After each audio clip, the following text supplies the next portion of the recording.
Mesdames et messieurs, bonsoir. Bienvenue à ce flash d'information. Ces jours de vote en Côte d'Ivoire, le pays organise ses premières élections sénatoriales depuis ce matin. Plus de 7000 grands électeurs, que sont les maires, les députés, les conseillers municipaux, régionaux ou de district, se sont rendus aux urnes pour choisir les futurs sénateurs de la République. Ici à Abidjan, les grands électeurs ont accompli leur devoir citoyen au lycée Sainte-Marie de Cocody. À Dabou, dans la région des Grands Ponts, les opérations se sont déroulées également dans le calme. Justement, pour s'assurer de la bonne organisation du scrutin sénatorial, le président de la CEI, la commission électorale indépendante, a sillonné plusieurs bureaux de vote. Youssouf Bakayoko se prononce dans cet élément que vous allez voir sur le déroulement du vote, l'affluence des électeurs et les dispositions sécuritaires prises pour le vote. Explication avec Alexis Ouedraogo. Youssouf Bakayoko au lycée Sainte-Marie de Cocody. Le président de la commission électorale indépendante est venu s'assurer du bon déroulement du scrutin. Les bureaux sont ouverts depuis 8 heures et fermeront à 17 heures. Jusque-là, tout se passe bien. Sur le plan de la sécurité, il n'y a pas de problème et les électeurs viennent à leur rythme. Nous pensons que les choses se passeront très bien et puis que ce soir, on aura terminé dans le calme. Nous n'avons pas d'appréhension spécialement. Nous savons qu'une élection a besoin d'une certaine couverture en matière de sécurité. C'est ce que nous avons appliqué. Donc il n'y a pas de disposition spéciale. Je vous ai dit, il s'agit de grands électeurs, donc des gens qui ont une certaine expérience de l'élection et qui savent comment les choses se déroulent. Nous, on n'a pas de crainte. Le collège électoral est constitué de grands électeurs, principalement des élus locaux. Et les grands électeurs des régions du Nzi, du Moronou et de l'Ifou étaient aussi au rendez-vous dans les urnes pour les premières sénatoriales ivoiriennes. Mais comment le scrutin s'est-il déroulé dans ces différentes régions? Élément de réponse avec notre reporter sur place, Kader Sogodogo. Préfecture de Dembokro, il est 8 heures. Les premiers électeurs pour doter la Côte d'Ivoire de son tout premier Sénat accomplissent leur devoir civique. Ils en sont d'ailleurs fiers. Je pense que le président de la République, son Excellence Alassane Ouattara, a eu raison de mettre en place cette chambre haute qui est le Sénat. C'est pour la première fois qu'on va avoir le Sénat en Côte d'Ivoire et je pense que ça va permettre de voter des lois qui ne seront plus à discuter. Dans le Nzi, ils sont au total 117 électeurs venus de Bokanda, Kwasi-Kwasi-Kro et Dimbokro. Représentants de candidats, observateurs nationaux, forces de l'ordre, tous sont présents pour le bon déroulement du scrutin. Après le Nzi, le cap est mis sur le Moronou. Au lycée moderne de Bongwanou, à 12 heures, le taux de participation, selon le président local de la CEI, était de 61%.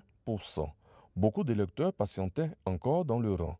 Ceux qui ont fini sont heureux d'avoir accompli leur devoir civique. Je pense que le Moronou est une région assez mûre pour comprendre que nous devrons tous être là, être présents pour pouvoir accomplir nos devoirs civiques en tant qu'Ivoiriens. Tous les Ivoiriens devraient être dans ce même sens-là. Faisons en sorte que la Côte d'Ivoire aille de l'avant. Le Sénat, ça fait partie des nouvelles institutions de la Troisième République.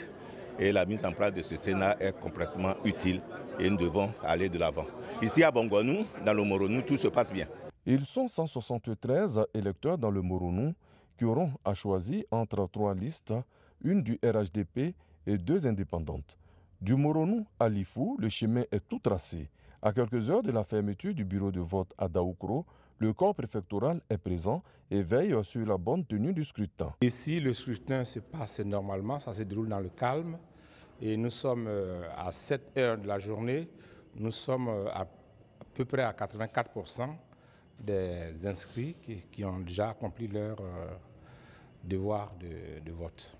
Ici, 2 listes convoitent le Sénat, une du RHDP et une indépendante. Les indépendants n'ont pas pu voter. Le président du bureau de vote donne les raisons. Pour voter, il faut être inscrit sur la liste électorale. Or, ces 2 indépendants n'ont pas leur nom sur la liste. C'est pourquoi ils n'ont pas pu voter. 174 électeurs sont inscrits dans le Ifou. Dans le Nzi, le Moronou et le Ifou, l'élection sénatoriale s'est bien déroulée dans l'ensemble.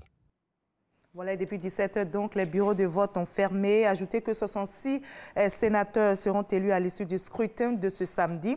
Ils seront rejoints dans la seconde chambre du Parlement ivoirien par 33 autres qui, eux, seront nommés par le président de la République, ce qui portera donc à 99 le nombre de sénateurs. La question du parti unifié est aussi à l'ordre du jour de l'actualité nationale. Le vice-président Daniel Kablan-Duncan, l'un des cadres du RHDP, vient justement d'organiser une rencontre à Grand-Bassam avec des élus et des cadres de la région du Sud, Comoé, d'où il est lui-même issu. Les échanges ont porté sur la création du parti unifié des Oufouettistes et la question de l'alternance au pouvoir en 2020. Nous y reviendrons dans notre édition de ce soir. À l'étranger, l'heure n'est pas du tout à l'accalmie à Alexandrie, c'est dans le nord de l'Égypte. Un policier a été tué et 4 autres blessés dans un attentat à la bombe ce samedi. L'explosion a eu lieu au moment du passage du convoi du chef de la police d'Alexandrie. L'attaque, qui n'a pas pour l'instant pas été revendiquée, intervient 2 jours seulement avant l'élection présidentielle de lundi. La lutte contre le terrorisme était justement l'un des thèmes phares de la campagne de l'actuel président Abdel Fattah al-Sisi, qui brigue un second mandat. Fin de ce flash, on se retrouve à 20 h pour la suite de l'actualité.